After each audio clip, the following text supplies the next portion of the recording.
Harper Audio presents Camelot's Court, Inside the Kennedy White House by Robert Dallek. Read by James Lurie.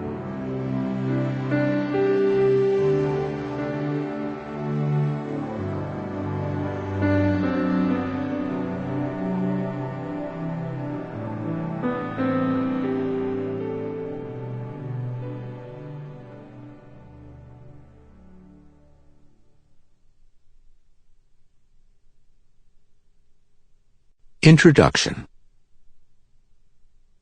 Some presidents hold an endless fascination for Americans.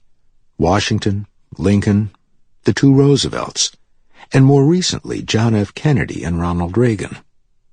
The public's interest has a lot to do with its craving for heroes, or, probably more important, its wish to understand and revel in what constitutes effective leadership.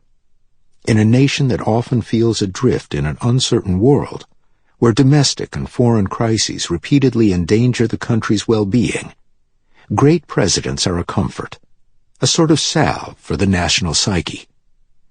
The affinity for presidential heroes goes far to explain a 2010 Gallup poll asking Americans to assess the last 9 presidents, from John F. Kennedy to George W. Bush. The survey gave Kennedy an astonishing 85% approval rating. Only Reagan was in hailing distance of him, with 74%. In 2003, having published An Unfinished Life, a biography of Kennedy, I lived with the proposition that you write a book to forget a subject. But the poll rekindled my interest in Kennedy's leadership. In my first go-round on Kennedy's presidency, I saw ample reason for enthusiasm about parts of his performance. But 85%? Did the public have a better understanding of his leadership than I did? What was I missing? I understand that his assassination at the age of 46 gives him a special hold on the country's sympathy. Moreover, his personal attributes and inspirational call for national commitments, viewed in contrast to the flawed Lyndon Johnson, Richard Nixon, Gerald Ford, Jimmy Carter, and 2 Bush administrations, have heightened Kennedy's attractiveness. Still, the public's conviction that he was so outstanding a chief, on par with Washington, Lincoln, and the 2 Roosevelts, is open to question. Perhaps the best way to understand and assess Kennedy's presidential performance is through his interactions with the men whom Ted Sorensen, his speechwriter and political advisor, called his Ministry of Talent. They were an extraordinary group of academics, businessmen, lawyers, foreign policy and national security experts, and career military officers who advised Kennedy in the many crises they confronted during his 1,000-day presidency. Their focus was on the dangers to the country's safety posed by communist challenges in the Western Hemisphere, Europe, and Southeast Asia.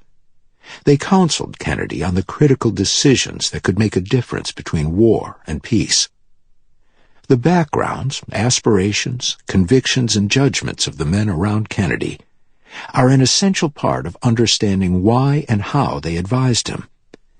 Each in his own way was a combatant in a struggle to persuade the president that he had the best, if not always the right, answer to the various intimidating challenges they faced at home and particularly abroad, where the danger of a catastrophic war was constantly before them. They fought with each other, sometimes angrily, fearful that the opposing views of their colleagues could lead to disaster. Their passion was the product of genuine concern to serve the country and prevent the ultimate world catastrophe. But it also reflected the vanity of egotistical men who felt slighted by any rejection of their outlook when they were pushed aside, and several of them were. Kennedy took no pleasure in slighting them, but he saw the stakes as so high that he could not afford to tread lightly or put personal feelings ahead of hard decisions. He took comfort from knowing that every administration had its share of conflicts and unhappy advisers, and that he had not forced... Sample complete. Ready to continue?